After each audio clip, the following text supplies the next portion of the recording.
वक्त किस number 41। Mirza house में उस वक्त काफ़ी रौनक थी। फ़हीम मिर्ज़ा ने अपने चंद दोस्त घर बुला रखे थे, जिनमें कोई वकील था, कोई बाकी उनके बिजनेस पार्टनर्स। आज वो यहाँ अहम ऐलान करने वाले थे। मिर्ज़ा हाउस के लॉन में चंद टेबल्स लगे थे। बैरे खाना और ड्रिंक सर्व करते नज़र आ रहे थे। उन्हीं टेबल्स में एक पर शम्स, सुल्तान और फरवा भी बैठे थे, चेहरे पे झूठी मुस्कुराहट सजाए फ़हीम के ऐलान के मुंतज़िर। दफ़तन फ़हीम अपने मेज़ के गिर्द लगी कुर्सी के बराबर उठ खड़ा हुआ। मुस्कुराते हुए हाज़रीन को देखा। उसके साथ ही याकूत खड़ा था, मुरझाया हुआ।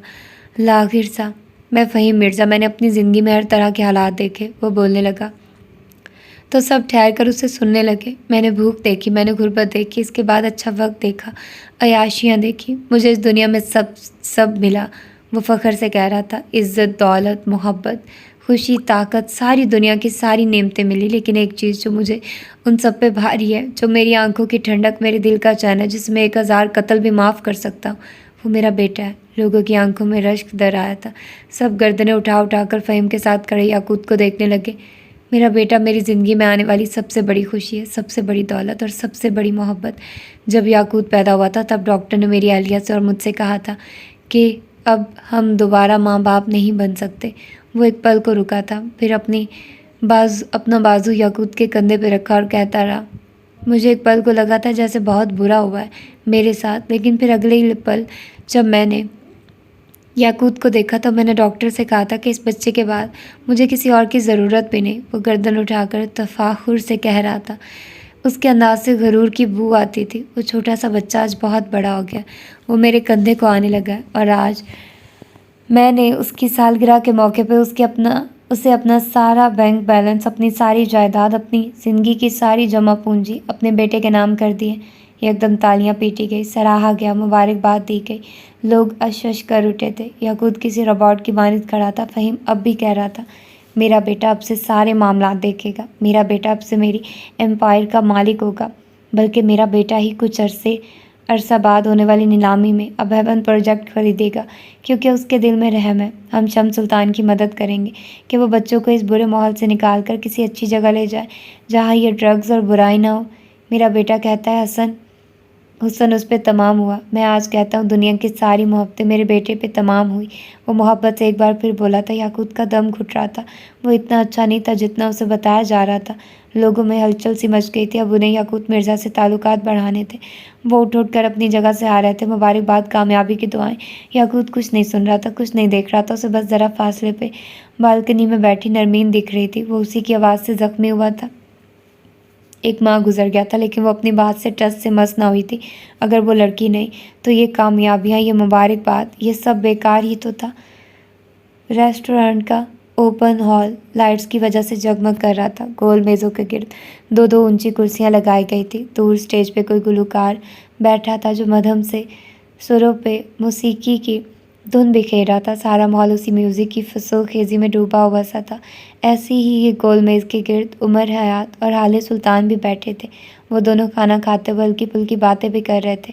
काफ़ी देर से उमर को अपने ऊपर किसी की नज़रों का इर्तिकाज़ महसूस हो रहा था। उसने पलट कर देखा तो उसकी दाएं तरफ वाली मेज़ पे 3 लड़कियां बैठी थीं जो उसी तरफ देख रही थी। उनके हाथ में मोबाइल भी था। शायद उन्होंने उमर की तस्वीर ली थी। उमर की नज़रों के इर्तिकाज़ में हाले ने भी देखा तो लड़कियों ने खिसियानी सी होकर रुख बदल लिया। मुझ पे नज़र रखा करें, ज़माना बहुत ख़राब है, वो आहिस्तगी से बोला था। हाले ने घूर कर उसको देखा था। तुम ज़माने से ज़्यादा ख़राब हो, सोच ले मैं हाथों से निकल जाऊँगा। वो मुस्कुराते हुए वार्न कर रहा था। तुम हाथों में आए कब थे? और वैसे भी इन पर कटी कबूतरियों से जलने की ज़रूरत नहीं मुझे, मैं जानती हूँ। I am the women you love with all your heart, बेनियाजी से बोली तो उमर का हलक तक कड़वा हो गया था। अच्छा छोड़ो इन सब बातों को, मुझे ये बताओ तुम्हारी ज़िंदगी की सबसे बड़ी ख्वाहिश क्या है? उमर उसको देखते हुए बोला था।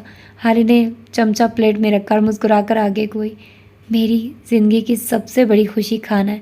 जब मुझे अच्छा खाना मिलता है ना, मेरी रूह तक ताज़ा हो जाती है। उमर जल कर रह गया था। मुझे लगा था तुम कहोगी उमर मेरे सरताज, मेरी ज़िंदगी की सबसे बड़ी खुशी आप है। हाले ने उसके अंदाज पे मुस्कुराहट जब्त की थी। मेरे सरताज, आपके साथ ज़िंदगी गुजारने की सबसे बड़ी वजह भी यही है कि आप खाना अच्छा बना लेते हैं, वो जताकर बोली थी। अच्छा ये बताओ तुम्हारी ज़िंदगी की सबसे बड़ी खुशी क्या है? हाले ने सवाल बदला था। उमर चंद लम्हा उसे देखता रहा, फिर ज़रा आगे को झुका। पैसा मेरा वाहिद इश्क और मेरी वाहिद खुशी है। और तुम्हारा सबसे बड़ा खौफ? वो बगैर रुके पूछ रही थी।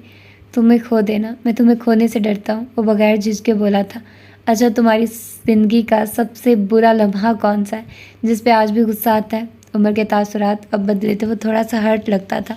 मेरी ज़िंदगी का सबसे बुरा लम्हा वो है जब तुमने शाहताज के घर के बाहर हारून का हाथ पकड़कर कहा था कि उमर हयात ने तुम्हें बंद कर दिया है। हाले का रंग तारीख पड़ा था। उमर सरहद से बात बदल गया। तुम्हारी ज़िंदगी का सबसे बड़ा खौफ क्या है हाले हयात? हाले उसकी बात पे थम सी गई थी। गले में बहुत कुछ अटका था। पापा की मौत की खबर, दादा का मफलूज होना, हारून का एक्सीडेंट, सब उसके जहन में बिजली के कूंदे की मानिंद आया था। अस्पताल, मेरी ज़िंदगी का सबसे बड़ा खौफ अस्पताल है, वो ख्वाब से कैफियत में बोली थी। मुझे सबसे बुरा लम्हा वो लगता है जब हम अस्पताल के बेंच पे बैठकर अंदर से आने वाली इत्तला का इंतज़ार करते हैं। सॉरी एक बेहतरीन लफ्ज़ है, लेकिन यही लफ्ज़ अगर डॉक्टर बोल दे तो बर्छी की तरह चुभ जाता है, वो उदासी से कह रही थी। उमर उसको सुनता रहा।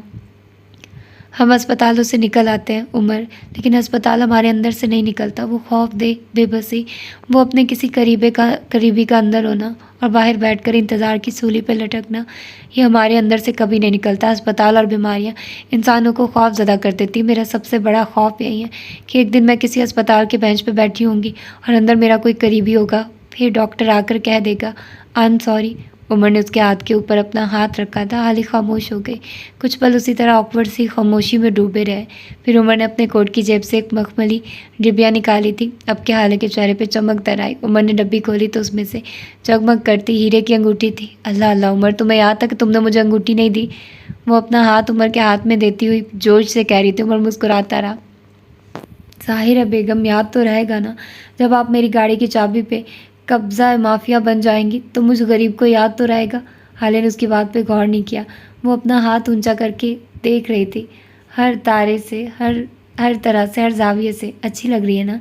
उसने अपना हाथ उमर के आगे किया था। 15 लाख खर्च हुए, अच्छी तो लगेगी। वो उसी तरह मुस्कुराता रहा। हाले ने तासुब से उसे देखा था। मैं इस बात के बदले पे जवाब चाहती थी। पहले इतनी अच्छी नहीं थी, लेकिन तुम्हारे हाथ में अच्छी लग रही है। क्या उमर, तुम तो ज़रा भी रोमांटिक नहीं हो। जहाँ मेरे पैसे खर्च होते हैं वहाँ रोमांस नहीं, हार्ट अटैक आता है, वो जताकर बोला। अभी हाले कुछ कहती जब उसकी नज़र सामने से आती।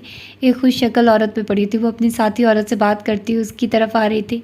अरे ये तो मेरी डॉक्टर है, हाले ने हाथ से इशारा करके बताया था। उमर ने उसकी उंगली के ताकू में देखा और फिर वो सांस नहीं ले सका। हर शय साकित हो गई, थम गई।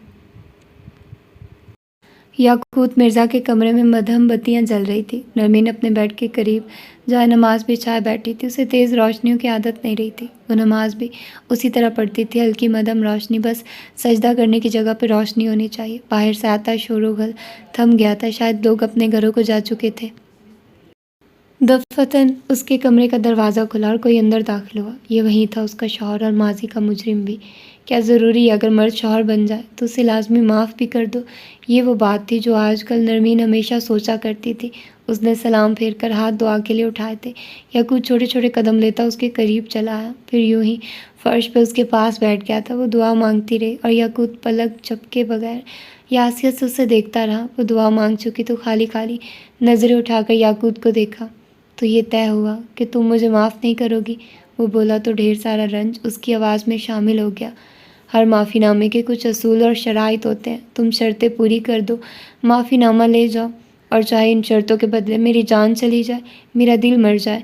जो लोग दूसरों का दिल मार चुके हों उन्हें तैयार रहना चाहिए कि जब अल्लाह की लाठी बरसेगी तो उन्हें भुगतना तो पड़ेगा।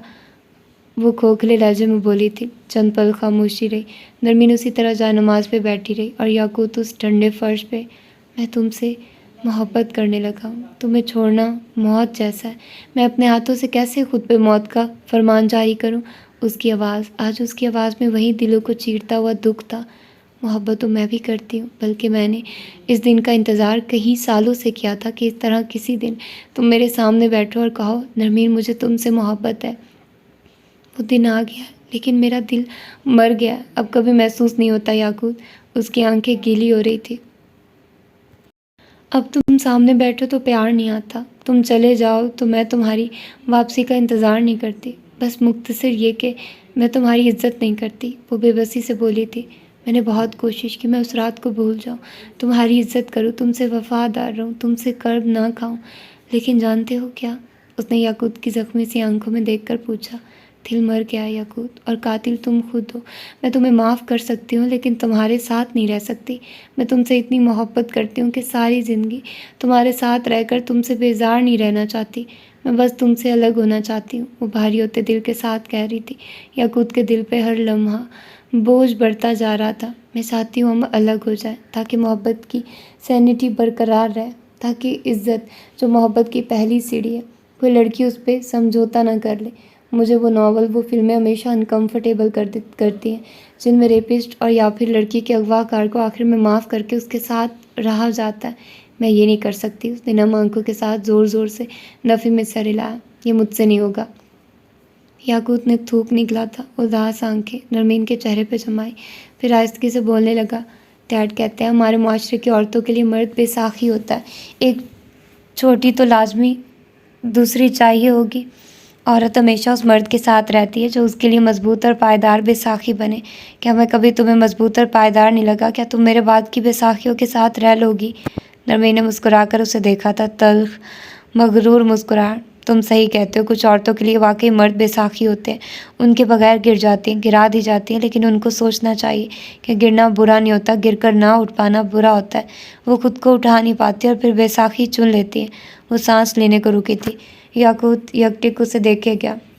मैं फिर कुछ होती हैं मेरे जैसी जिनको लंगड़ा कर चलना कबूल होता है, लेकिन बैसाखी बना मर्द नहीं।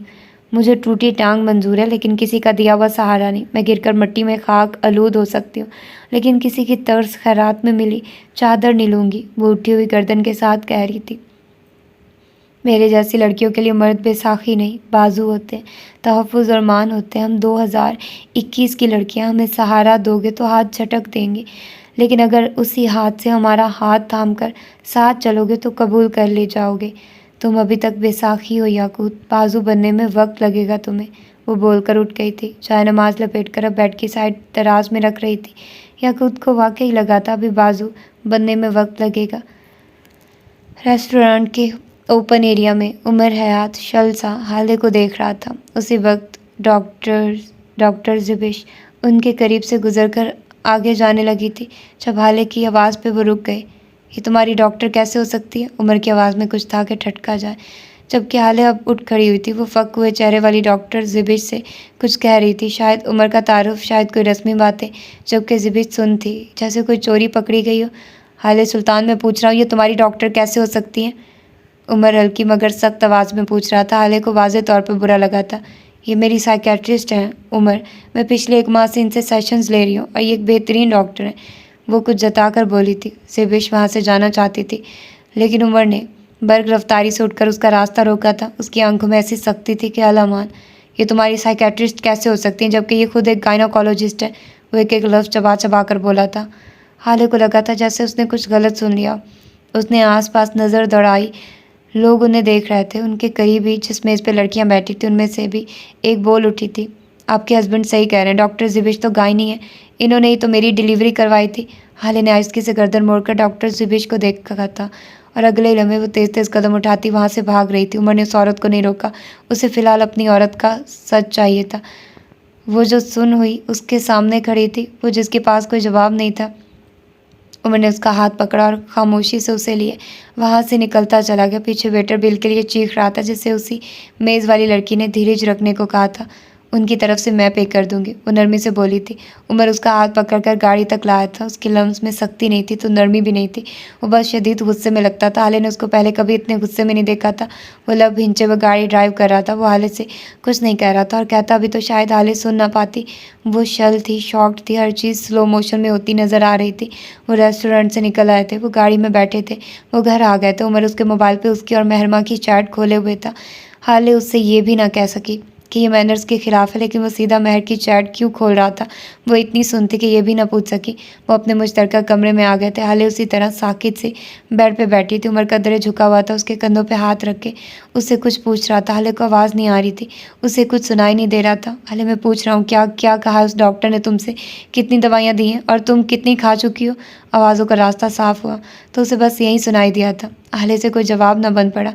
वो बस खाली खाली आंखों से उसे देख रही थी। हाले, मैं कुछ पूछ रहा हूँ, जवाब दो। कहाँ है दवाई? क्या खाया तुमने? वो दोबारा पूछ रहा था, न सख्ती से न नरमी से, बस खुद पे जब्त किए हुए।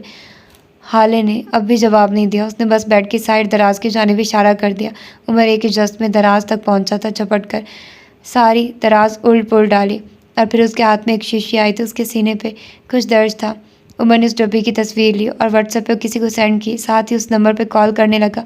कॉल बंद की तो मैसेज करने लगा। वो बस हज़ियानी सा लग रहा था।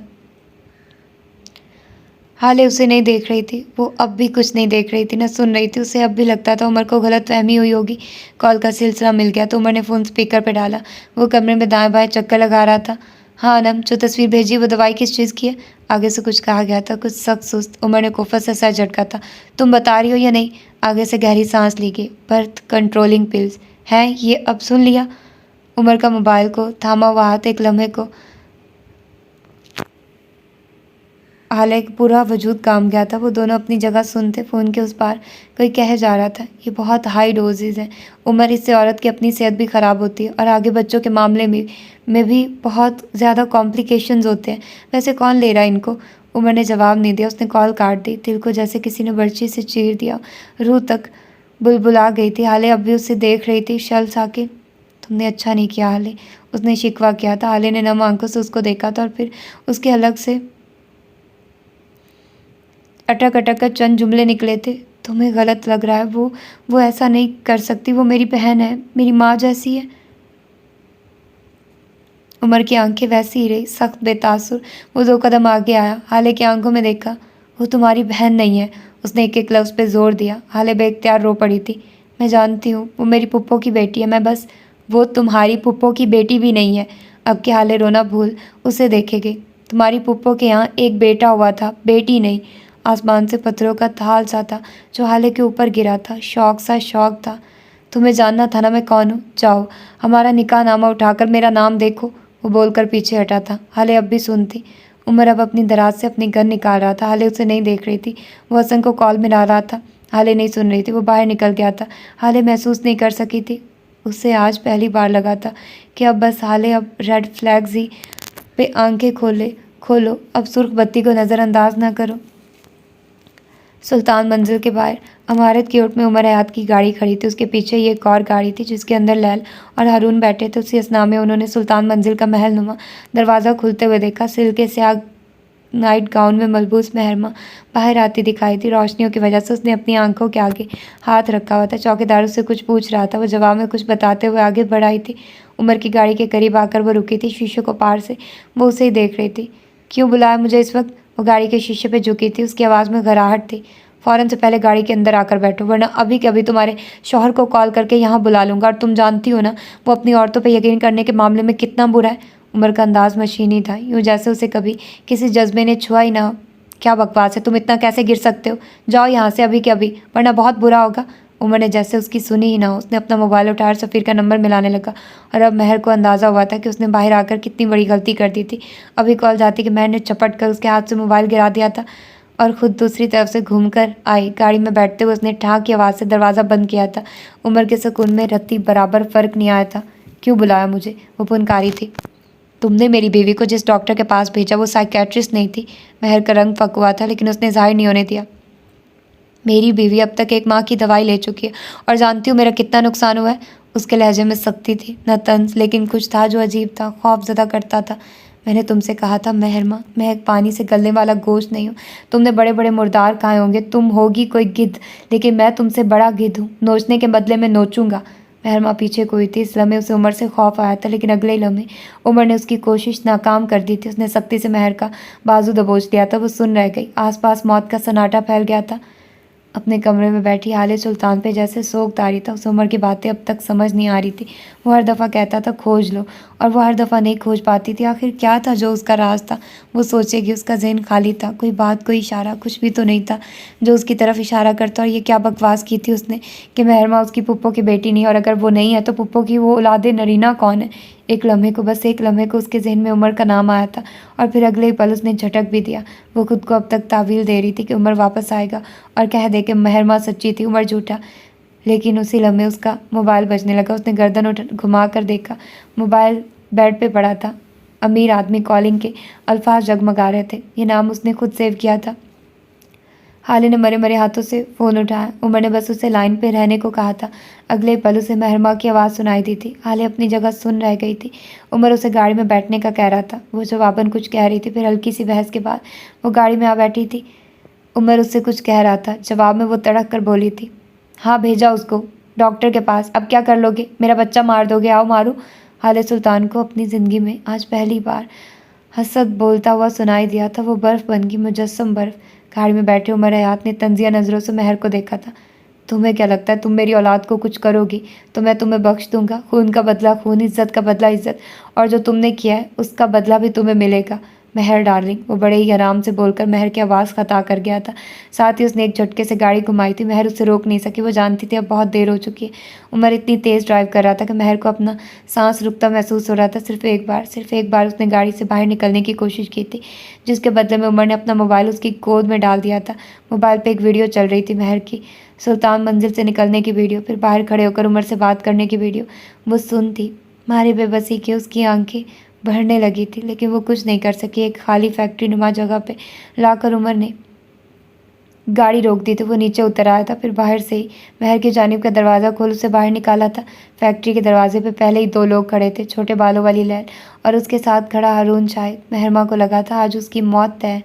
दवाई लाओ हारून, उमर ने पुकारा तो हारून छोटे छोटे कदम लेता उनकी जानिब चला आया था। महरमा पीछे को होने लगी। नहीं हारून, मैंने जो डिब्बी उमर की जानिब उछाली थी रात की तारीकी में भी वो बता सकती थी कि ये वही डब्बी थी जो उसने किसी को दी थी। बेख्तियार उसका हाथ अपने मैदे से ज़रा सा नीचे गया था। आंसू लड़क लड़क कर उसके गालों पे फिसल रहे थे। बेड पे बैठी हाले सुल्तान का चेहरा खुश था, जो वो सुन चुकी थी। गैर मुतवक्को और गैर यकीनी था। उसे अपनी सारी दुनिया घूमती महसूस हो रही थी।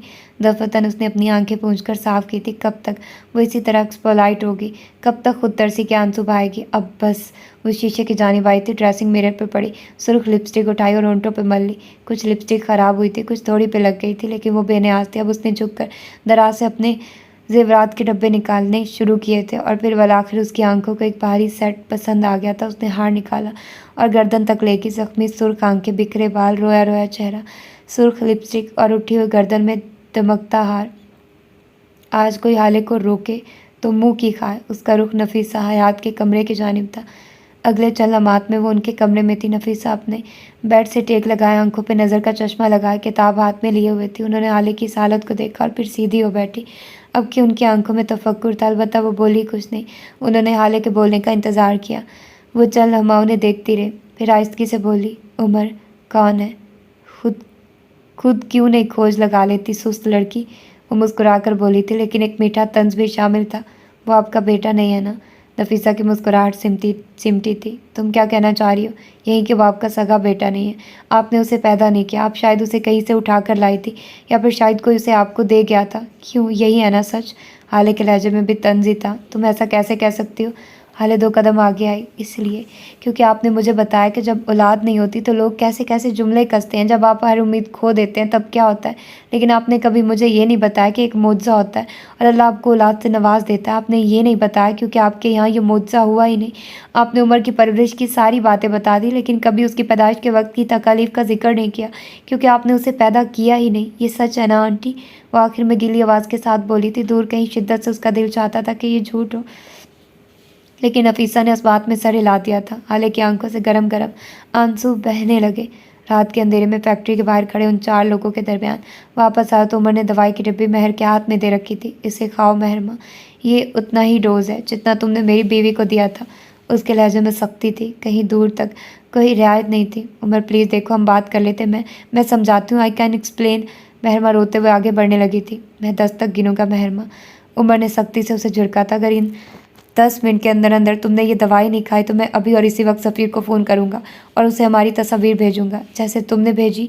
महरमा ऊंची आवाज़ में रोने लगी थी। उमर कह गया, मैं उसे वीडियो भेजूँगा जैसे तुमने भेजी। इस वक्त मैं गिद्ध हूँ। मैं नोच भी सकता हूँ और चीर भी सकता हूँ। फैसला तुम्हारे पास है। 1, उमर प्लीज़ मेरी बात सुनो। 2, तुम जो कहोगे मैं करूँगी। 3, मैं माफ़ी मांगती हूँ, मुझे माफ़ कर दो। 4, मैं हाले से भी माफ़ी मांग लूँगी। वो ऊंचा ऊंचा रो रही थी। 5, मेरा बच्चा मर जाएगा उमर। वो बेबसी से चीख पड़ी थी। उमर ने गोया कान लपेट लिए हों। 6, उमर प्लीज़, उमर मुझसे गलती हो गई, प्लीज़ मुझे माफ़ कर दो, मेरा बच्चा मर जाएगा। 7, मैं अंधी हो गई थी, मुझे कुछ पता नहीं चल सका, आई एम सॉरी।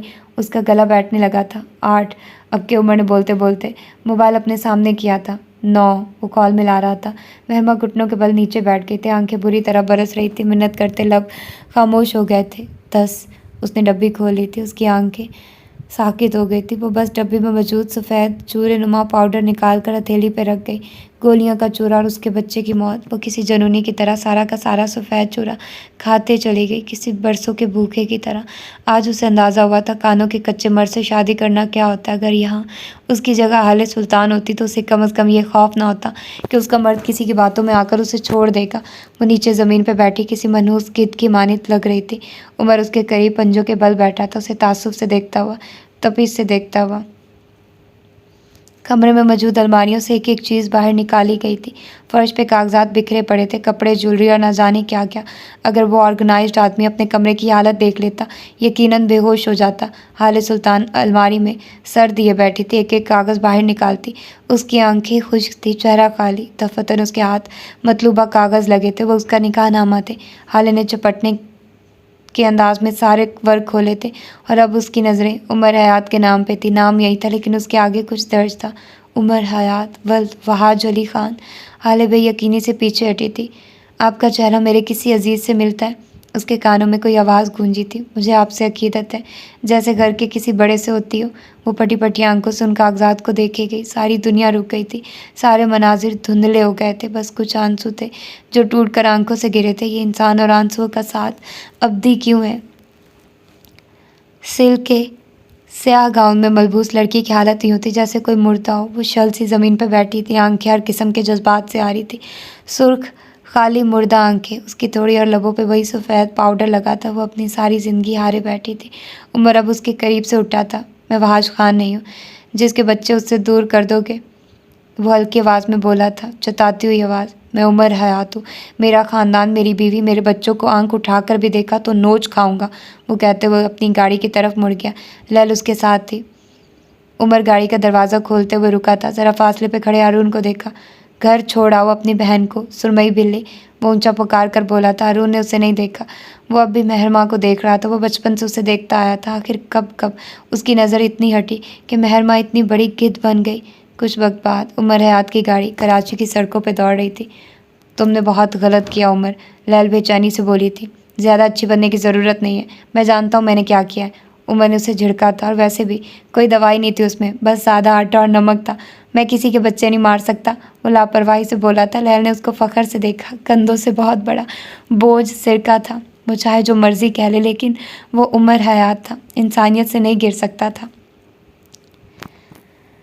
रात अच्छी खासी बीत चुकी थी जब उमर हयात घर वापस आया था। वो सीधा अपने कमरे में आया था। दरवाज़ा धकेल कर अंदर दाखिल हुआ तो सामने ही बेड पे उसकी बीवी बैठी थी। उमर ने एक नज़र उसकी पीठ को देखा, फिर गहरी सांस भरता आगे आया। कमरे की बिखरी हालत देख उसे अंदाज़ा हो चुका था कि उसके पीछे यहाँ क्या कुछ हुआ होगा। उसकी आवाज़ सुन हाले ने गर्दन मोड़कर उसको देखा था। उमर भी रुक गया। हाले की आंखें खाली थी, जैसे बहुत कुछ पता चल गया या फिर बहुत कुछ तकलीफ़ दे रहा। उमर आगे बढ़ा है, छोटे छोटे कदम लेता वो उसके करीब चला है और उसके करीब बेड पे आकर बैठा। हाले अब भी उसे देख रही थी, बेयकीनी से, नई नई नज़रों से। तुम कौन हो उमर? उसकी आवाज़ खाली थी और जज्बे से खाली। ये सवाल उसने कई मरतबा पूछा था, लेकिन तब ये सवाल था, आज ये सवाल नहीं था, बस वजाहत थी जो तलबशुदा थी। उमर ने धीरे से उसका हाथ अपने हाथ में लिया। फिर अगले चंद लम्हात में वो उसे सब बता चुका था। उसका मिराज से मिलने से लेकर आज तक की सारी दास्तान, बगैर रुके बगैर अटके वो सब बता गया था। हर लफ्ज़ के साथ हाले का दिल डूब कर उभरता था। वो साकित हुई, सब सुन रही थी। जिस लड़की को आज तक अपना ख़ानदान, अपना सबसे करीबी इंसान समझा था, वो तो कोई और थी। तुमने मुझसे अपनी हकीकत क्यों छुपाई? उसे किसी बात से फ़र्क नहीं पड़ता था। मैंने नहीं छुपाई, तुमने कभी ढूंढने की कोशिश ही नहीं की हाले। सच ये नहीं है उमर। वो उठ खड़ी हुई थी, उसकी आंखें अब के मुख्तलिफ थी, कुछ अनजान सी, कुछ मुख्तलिफ सी। सच ये है कि तुमने मुझसे झूठ बोला। सच ये है कि तुम उस घटिया आदमी के बेटे हो। मेरे बाप के बारे में तमीज़ से बात करो उमर। उमर दरश्ती से टोकते हुए उठा था। क्यों तमीज़ से बात करूँ? हाँ क्यों? तुम झूठ बोलो, तुम धोखा दो, बस जस्टिफाइड। अगर मैं उस घटिया आदमी, उस वाइफ बेटर के बारे में कुछ कहूँ तो तुम्हें बुरा लग रहा है? वो बुरी तरह चिल्ला रही थी। उमर का चेहरा गुस्से से सुर्ख हुआ था, कान की लोई तक तप गई थी। मैं कह रहा हूँ तमीज़ से बात करो हाले, उमर अब के तहम्मुल से बोला था। मैं नफरत करती हूँ उस आदमी से, उसके जिक्र से, और तुम उसी वहाज के बेटे हो। हाँ, मैं वहाज का बेटा हूँ, जिस तरह तुम मिराज की बेटी हो, उमर चबा चबा कर बोला था। मिराज सुल्तान का हो, वो पूरी कुव्वत से चिल्लाई थी। वहाज खान का हो, वो उससे ज़्यादा बुलंद आवाज़ में चिल्लाया था। उसी लम्हे हाले ने अपने हाथ ऊंचा किया था, लेकिन अभी वो उमर के चेहरे को छू पाता। उमर उसे पकड़ चुका था। थप्पड़ रोमांटिकिज्म नहीं करूँगा हाले, सुल्तान वो जताते हुए बोला था। एक लम्हे को हाले ठहर गई थी। उमर भी ठहर गया था। वो शर्मिंदा थी, ढेरों शर्मिंदा। ये क्या कर रही थी मैं? वो खौफजदा आंखों से उमर को देखे गई। उसने आराम से हाले की कलाई छोड़ दी थी। हाले को अंदाज़ा तो उसी लम्हे हो गया था कि वो गलत कर चुकी है, लेकिन ना, अब कोई फ़ायदा नहीं था। उमर लंबे लंबे बड़े बड़े डग भरता कमरे से बाहर निकल गया था। हाले का दिल यकदम खाली हो गया। वो बेदम सी होकर बेड पे गिर सी गई। पशेमानी थी। सुल्तान मंजिल में मौजूद अपने कमरे में बैठी महरमा सुल्तान उस वक्त अबतर हालत में थी। मट्टी हुआ नाइट सूट, बिखरे सुर्ख बेजान आंखें, वो बेहद टूटी हुई लग रही थी। चेहरे से पानी के कतरे टपक रहे थे। शायद वो अभी मुंह धोकर आई थी, लेकिन वैरानी थी कि ख़त्म नहीं होती थी। उसी लम्हे कमरे का दरवाज़ा खुला था। निक सिक से तैयार मुस्कुराता हुआ सफ़ीर सुल्तान अंदर आया। उसके हाथ में सुर्ख फूलों का बुक्के था। वह शायद बेहद खुश था, लेकिन उसका दिमाग अगले ही पल भग से उड़ा था। महर को इस तरह फर्श पे बैठे देख वो दीवाना वार उसके करीब चला आया था। क्या हुआ महर, तुम यहाँ इस तरह क्यों बैठी हो? तुम्हारी तबीयत ठीक है? तुम ठीक हो? वो उसके चेहरे को हाथों में भरे परेशानी से पूछ रहा था। उसका दिल जैसे उछल कर हलक में आया था। महर कुछ नहीं बोली। वो बस खाली खाली आंखों से उसे देखती रही। सफ़ीर को मज़ीद परेशानी होने लगी थी। महर प्लीज़ कुछ बोलो, क्या हुआ है? कुछ कहो। क्या किसी ने कुछ कहा है? क्या मम्मी ने कुछ कहा है? कुछ बोलो प्लीज़। महर की आंखों से आंसू बहने लगे थे, तेज़ी से रवानी से। हमारा बच्चा सफ़ीर, हमारा बच्चा मर जाएगा। उचकियों के दरमियान बामुश्किल बोल सकी थी। सफ़ीर सुन हो गया। मुझे लगता है हम अपना बच्चा खो देंगे। मुझे माफ़ कर देना सफ़ीर, अगर ऐसा हो जाए तो मुझे माफ़ कर देना। वो बच्चों की तरह हिचकियाँ लेकर रो रही थी। मैं ऐसा नहीं चाहती सफ़ीर, मैं ऐसा बिल्कुल नहीं चाहती। मुझे माफ़ कर देना, मुझे प्लीज़ माफ़ कर देना। वो सफ़ीर के हाथों पे चेहरा गिराए बुलंद आवाज़ में गिरिया कर रही थी। सफ़ीर ने गहरी सांस लेकर खुद को कंपोज किया। नरमी से अपना हाथ महर की गिरफ्त से छुड़वाया। महर बस रोएगी, उसे बस रोना था। सफ़ीर अलमारी से उसकी शॉल निकाल कर लाया था और फर्श पे बैठी महर के गिर्द वो उस बुरी शॉल को उड़ रहा था। हम अभी के अभी डॉक्टर के पास जा रहे हैं, तुम बस डिप्रेस्ड हो और कुछ नहीं। वो महर का हाथ पकड़कर उसे खड़ा कर रहा था। वो खड़ी हो चुकी थी। सफ़ीर अब उसी तरह उसका हाथ पकड़े उसे बाहर लेकर जा रहा था। महर माँ के लिए यह हाथ बेसाखियों जैसा था।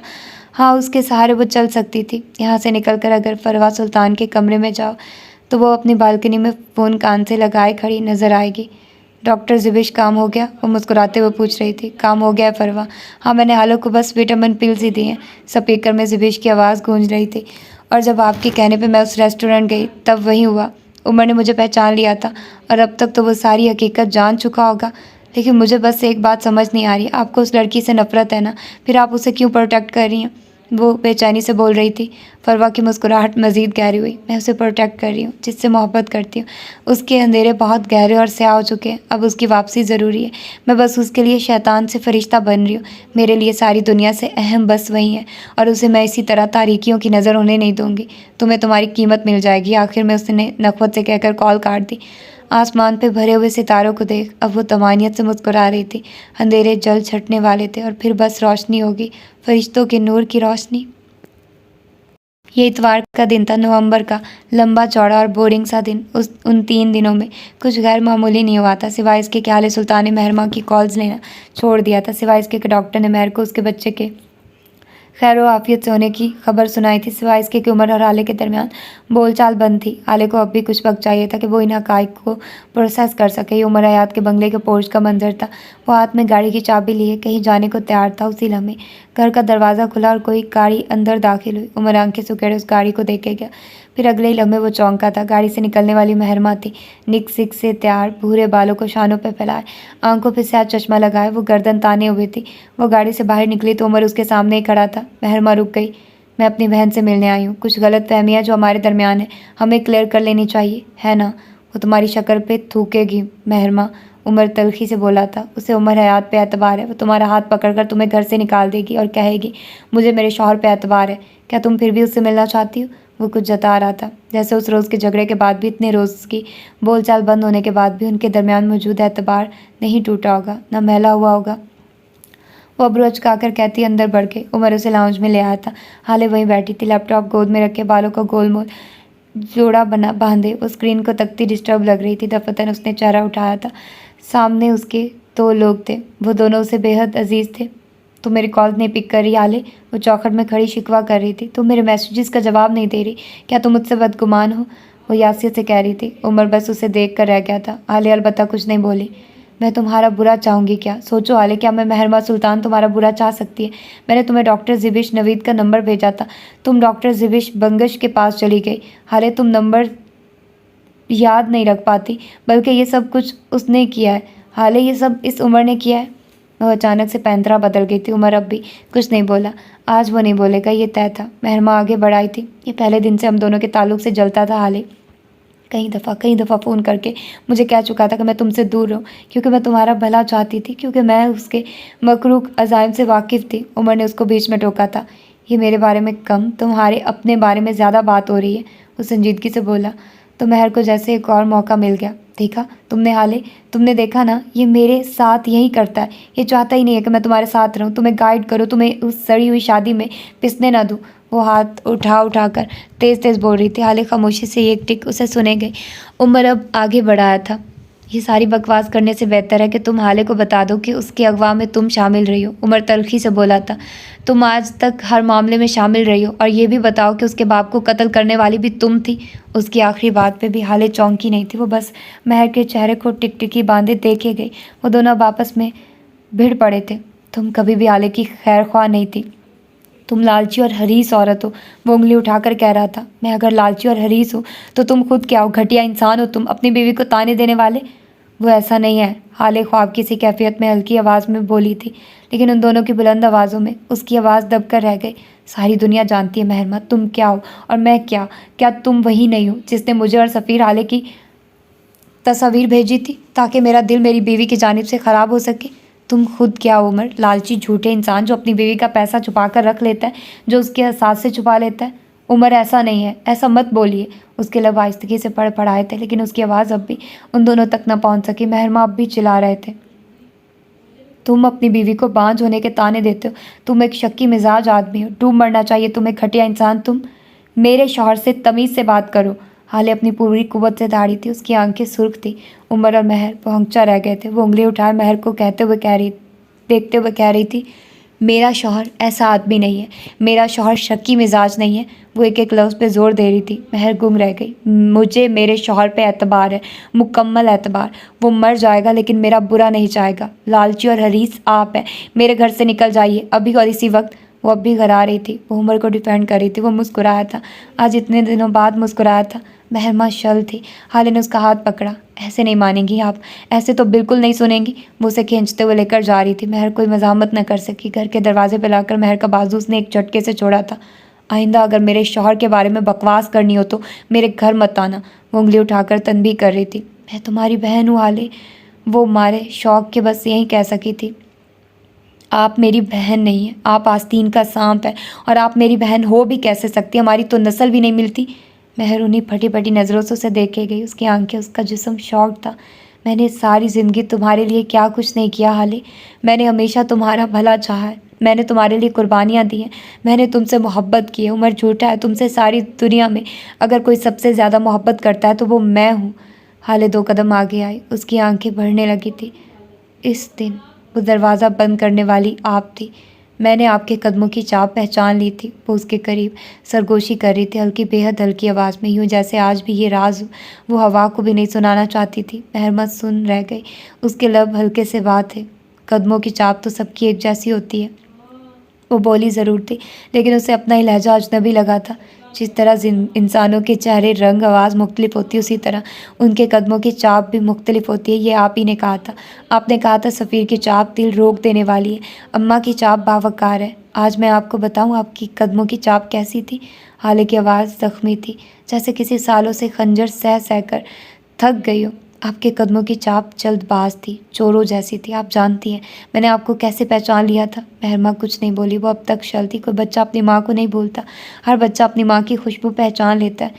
मैं भी पहचान ली थी। लेकिन मैं सुल्तान थी, मुझे भरम रखने आते थे तो रख लिए, लेकिन आज नहीं, वो कतई अंदाज में बोली थी। आज बिल्कुल नहीं महरमा, तब विक्टिम मैं थी। मैं आज भी आपकी विक्टिम हूँ, लेकिन मेरा शौहर, मैं उसके बारे में कुछ सुनूंगी तो मुझे अल्लाह को जवाब देना होगा। जब जब मैंने अपने शौहर की बातें आपसे की उस वक्त के लिए खुदा मुझे माफ़ करे। उमर कहता है तीसरा आदमी ताल्लुक़ बर्बाद करता है। आज मैं अपने और इसके ताल्लुक़ से तीसरे शख्स को निकाल रही हूँ। दोबारा मेरे सामने ना आना।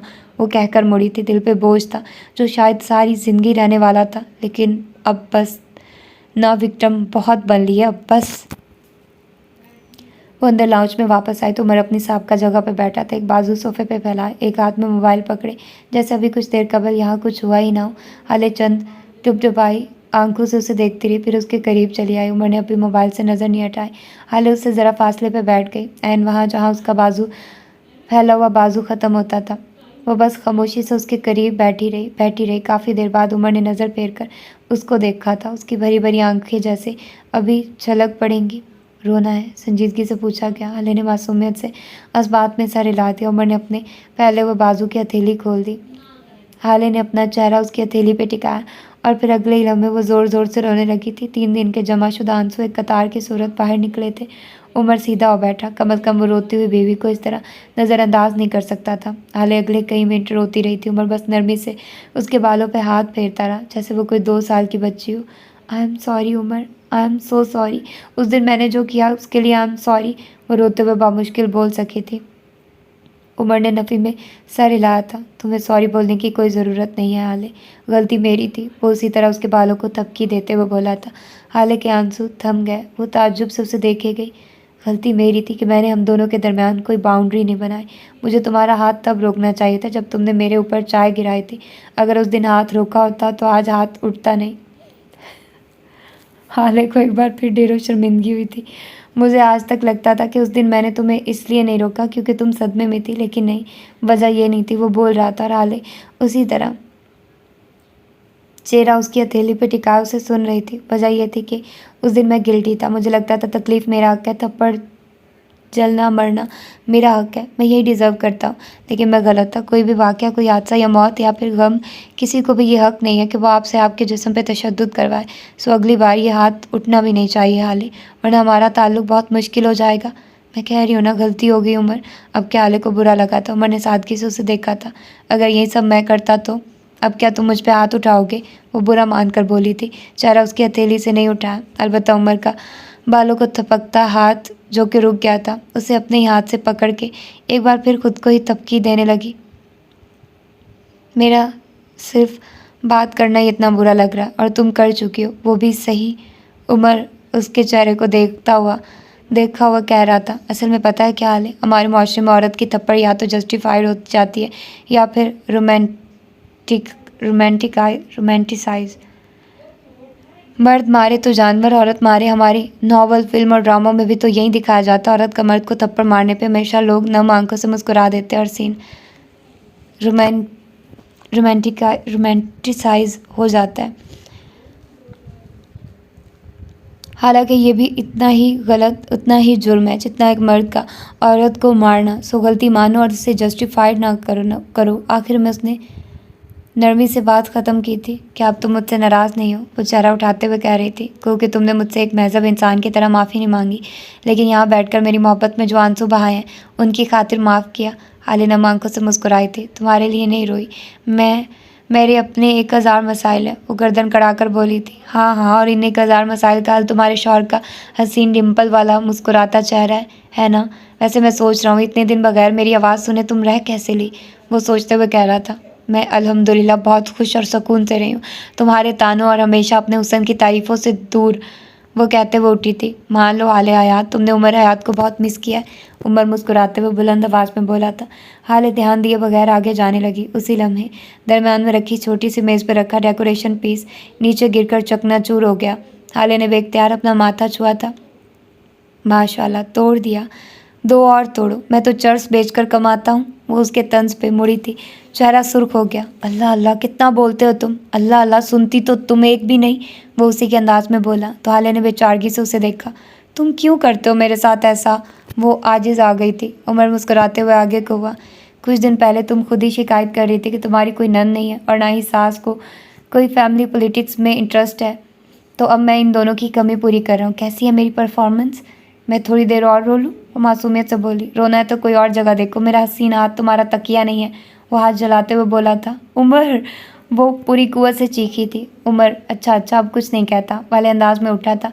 अब वो उसके करीब खड़ा कुछ कह रहा था। हालिना चाहते हुए भी हंस पड़ी थी। उस आदमी के साथ गुजारा मुश्किल था, नामुमकिन नहीं। तो ये थी इसकी आज की एपिसोड, और मेरा ख्याल है इसकी जस्ट 2 एपिसोड बनेंगी, और इंशाल्लाह हाँ इसकी 2 एपिसोड ना भी बनी तो मैं बना लूँगी, और अगर 2 ना बनी तो फिर इसकी 3 एपिसोड्स तो पक्की हैं। जान छूटे मेरी इस नावल से। मतलब यार बहुत एग्जैजरेट हो रहा है, मैं अब पक गई हूँ यार, इतना नहीं मज़ा आता ना, मतलब इतना ज़्यादा ओवर हो रहा है यार। मतलब अच्छा लगता है ना कि कहानी में ट्विस्ट आते रहें डिफरेंट, इसमें ट्विस्ट आ रहे हैं और वैसे ट्विस्ट हैं कि नहीं चाहिए हमें ऐसे ट्विस्ट। बहुत बोरिंग लग रहा है अब नावल, कुछ भी यार। मतलब कहानी ऐसी है, बहुत बेतरतीब है। कहानी को मैच्योर तरीके से लिखा जा सकता था, लेकिन कहानी बहुत ज़्यादा डल सी है, थोड़ी रफ़ है। मैं ये नहीं कहती बुरी है, थोड़ी रफ़ है। बस मैं तंग आ जाती हूँ। सितारा ही शाम जब मैंने पढ़ा था उस पर भी मैं तंग आ गई थी। कुछ कुछ नावल्स होते हैं तो मैं बोर होने लग जाती हूँ। और फिर मैं इसको आज के दिन में मैंने इतनी ज़्यादा इसकी रिकॉर्डिंग कर ली है कि मुझे तो भूल ही गया है कि इसका रिव्यू में क्या बोलना था, कौन सी एपिसोड मैंने कब पढ़ी है। तो फर्स्ट ऑफ ऑल जब मैं बिल्कुल डर गई थी यार। ट्विस्ट तो था वैसे, खैर मैं भी ज़्यादती कर जाती हूँ कभी कभी। तो पता है क्या ट्विस्ट वो जो था कि उसकी वो डॉक्टर थी। फिर ट्विस्ट दूसरा आया कि उस डॉक्टर वो उसने उसको आटा और नमक देता। मुझे भी लग रहा था कि उमर इतना घटिया नहीं हो सकता, मुझे भी ये फीलिंग आ रही थी, और वो बाद में वही हुआ कि उसने उसको नहीं दिया। शुक्र है वो अच्छा निकला, मतलब उसने नहीं किया, वरना मुझे डर लग रहा था। मतलब हमारा माइंड में ऐसा ही होता है, अगर कोई हीरो विलन जैसा काम करे ना तो आपको बहुत दुख होता है, आप उससे वो एक्सपेक्ट नहीं कर पा रहे होते। तो उसके बाद फिर क्या होता है कि होता ऐसे है कि वो फिर ट्विस्ट आता है कि वो उसको तो पिल्स दी ही नहीं जा रही, उसको तो विटामिन दिए जा रहे थे। वो अब आप लोगों के माइंड में ये तो सवाल होगा कि जब उसने पता करवाया तो उसने डब्बी के ऊपर से पता करवाया, अंदर क्या है वो नहीं पता, ठीक है। तो अंदर वो विटामिन पिल्स होती हैं, मतलब जो भी विटामिन होते हैं ना वो दिए जा रहे हैं उसको। विटामिन्स क्या वर्ड है यार, मेरी इंग्लिश अच्छी नहीं है तो मैं कभी भी इस बारे में बहस नहीं करती, और कोई मुझे कहे कि आपकी इंग्लिश अच्छी नहीं है तो मैं चुप करके सुन लेती हूँ, क्योंकि आई नो कि मेरी इंग्लिश अच्छी नहीं है और मैं इस चीज़ पर ज़्यादा फोकस भी नहीं करती। तो मतलब कुछ चीज़ें ऐसी होती हैं ना जिनको आपको ठीक करना चाहिए, लेकिन मैं इन चीज़ पर इतना ज़्यादा फोकस नहीं करती। मतलब जो जैसे चल रहा है वैसे चलने देती हूँ, अब मुझसे इतना ज़्यादा नहीं होता। और क्या, हाँ फिर उसके बाद इन दोनों की जो लड़ाई होती है वो भी एक ट्विस्ट था। मतलब ट्विस्ट अच्छा लगा, मतलब ठीक है लड़ाई होगी, मज़ा आया मुझे। और फिर सही था, देखते हैं अब आगे क्या होता है। अब कहानी को ख़त्म जल्दी कर देना चाहिए, इसके बाकी थोड़े से ही पेजेस रह गए। हाय मैं कितनी 90 तक पेजेस रहते होंगे इसकी। फाइनली नॉवल ख़त्म होने वाला है, वक्त ख़त्म होने वाला है। और अगर इसके एंड पर राइटर ने लिखा ना कि इसका कोई दूसरा सीज़न नहीं आएगा, भाई हमें चाहिए ही नहीं इसका दूसरा सीज़न। ख्वाहिश ही नहीं है, ख्वाहिश ही नहीं है मेरी कि इसका दूसरा सीज़न आए। अल्लाह अल्लाह नहीं चाहिए मुझे को। सच में मैं ना आप लोगों को बता रही हूँ, मैं निम्रा के नावल दूसरी दफ़ा, जब मैंने आप लोगों को सुनाया था ना तो मैंने दूसरी दफ़ा पढ़ा था। नमल जब मैंने पढ़ा था तो वो पहली दफ़ा पढ़ा था। जन्नत के पत्ते जब मैंने पढ़ा था दूसरी दफ़ा पढ़ा था। हाल ही में मैंने दूसरी दफ़ा पढ़ा था, और इनफैक्ट मुझे उसको तीसरी दफ़ा भी अपने चैनल पर कुछ एपिसोड्स रिकॉर्ड करनी पड़ी, ठीक है। तो मैं एक दफ़ा भी बोर नहीं हुई, वो मेरे लिए एक थेरेपी जैसा था नावल। मतलब मैं इतना मज़ा आता था मुझे उसको रिकॉर्ड करते हुए, और मुझे पता नहीं चलता था। मैं 5-5 घंटों की रिकॉर्डिंग कर लेती थी बैठते हुए एक ही वक्त में, ठीक है, और मुझे बिल्कुल पता नहीं चलता था। और यार नॉवल जब आप बोर होने लग जाओ ना तो आप थोड़ा फेड अप होने लग जाओ। अब मैं नहीं, अब ऑफ कोर्स मैं भी नहीं चाहूँगी कि मैं इसको दरम्यान में छोड़ दूँ और मैं इसका, लेकिन कभी कभी मैं जब रोमांटिक नॉवेल्स कुछ पढ़ती ना दरम्यान में, मुझे बहुत शौक हुआ था, मैंने बहुत बोल्ड नॉवेल्स पढ़े थे, ठीक है। उफ़ इतना रोमांस होता था उसमें। और कुछ नॉवेल्स रीच शाह के तो इतने एग्जैजुरेट होते थे नॉवेल्स, इतने ज़्यादा उनमें इतना रोमांस इतना बोल्डनेस होती थी। मैं तो पक जाती थी, मेरे होता था कि बस अब मैं एक ही रिपीट रिपीट, मुझे नहीं पसंद। अब इनका भी यही सीन है, ये अब लड़ते ही रहते हैं यार, इनकी सुलह होती है लड़ाई होती रहती है, सुलह होती है लड़ाई होती रहती है। आपका जब ऐसे साइकिल चलने लग जाए ना तो आप बोर होने लग जाते हो। मैं भी बोर हो रही हूँ। ऐसा नहीं है कि मैं इसको छोड़ दूँगी, मैं पढ़ूँगी और आप लोगों को सुनाऊँगी, लेकिन अब बस मेरा पक गई हूँ मैं। अब मेरा दिल है कि ये ख़त्म हो जाना चाहिए नावल, इससे ज़्यादा मैं डाइजेस्ट नहीं कर सकती। तो आप लोग अपना एक्सपीरियंस बताएं, और ज़रूरी नहीं है कि मेरा एक्सपीरियंस आप जैसा हो, आप लोगों को पसंद भी आ रहा होगा और आप लोग बहुत ज़्यादा एंजॉय कर रहे होंगे। प्लीज़ मेरे रिव्यू को अपने पर वो मुसलत मत किया करें। मैं अपना पर्सनल एक्सपीरियंस बता रही होती हूँ, ठीक है? उसमें आप लोगों का कोई लेना देना नहीं होता, आप लोगों का खुद का एक्सपीरियंस होता है, ठीक है? तो फिर मिलते हैं इसके अगली एपिसोड में। अपना ढेर सारा ख्याल रखिएगा। अल्लाह हाफिज़।